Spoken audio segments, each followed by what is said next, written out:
The original Oculus Rift was released all the way back in 2016, so nearly 4 years later, is it still a legitimate option for VR? Let's find out.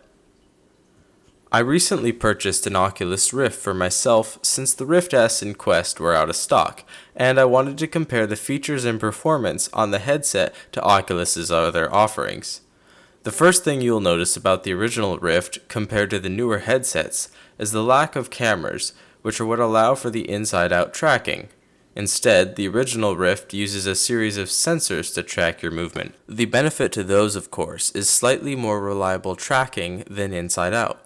The problem is that you have to worry about not bumping the sensors or moving them in any way, and if you do, you have to reset your boundaries that you have set up. I haven't found this to be an issue as much when using 3 sensors at a time, since when one moves, the others can account for that. The other downside of the sensors is they use up some extra CPU resources. That does relate nicely into what keeps the Rift relevant, its high refresh rate OLED display.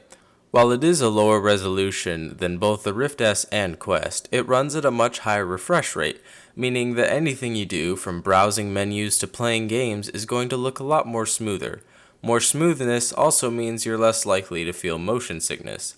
Having a lower resolution display can also make it easier for lower tier graphics cards to power the headset since they have to push fewer pixels. The drop in resolution really doesn't hinder gameplay or take away from immersion unless you're reading super small text. Where the original Rift soundly beats the Rift S and Quest is in sound. Unlike its younger siblings, the Rift packs some seriously good sound that won't have you reaching for your normal headphones anytime soon. The Rift S and Quest use speakers that are built into the headset, which, while they can do in a pinch, aren't good for much of anything. The original touch controllers feel more premium in my opinion compared to the newer generation, with slightly more heft and more durable feeling plastics. A common complaint about the second gen touch controllers is actually their durability. The tracking ring on them has a seam that runs down the middle that can crack quite easily. While this doesn't completely break the controllers, they still can't compare to the absolute tanks, which are the first gens. While slightly more heavy, nothing is going to break the first gen touch. I personally have put dents in my computer case and bloodied my fingers, and the touch still don't have a single scratch on them. Another common annoyance with the second gen touch is that the battery cover can start to slide off during intensive play sessions. Not so with the first gen. Using an HDMI cable instead of DisplayPort also means that the Rift will be compatible with more laptops, since even on gaming laptops, DisplayPort is more uncommon. So that leads us to the end of my final thoughts. Is the original Oculus Rift still worth it now that the newer variant exists? I would say yes, just so long as you check a couple of other boxes. 1. The other headsets are out of your budget. The original Rift can easily be found for around $320 with 2 to 3 sensors included, making it a decent amount cheaper than the $400 for the Rift S and Quest. 2. You have a crap ton of USB ports. If your desktop or laptop only has 5 or so USB ports, you will have to either unplug your mouse and keyboard while using the Rift, or buy a PCI USB expansion card.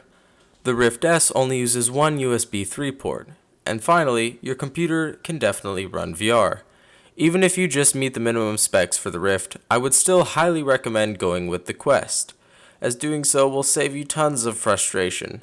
Having to turn down the resolution on your headset in order to get games to just barely run is really not worth it at all. The best thing about the Quest is that you can always test it out with your computer, and if it turns out that your computer can run VR fine, then you have both a PC and standalone headset.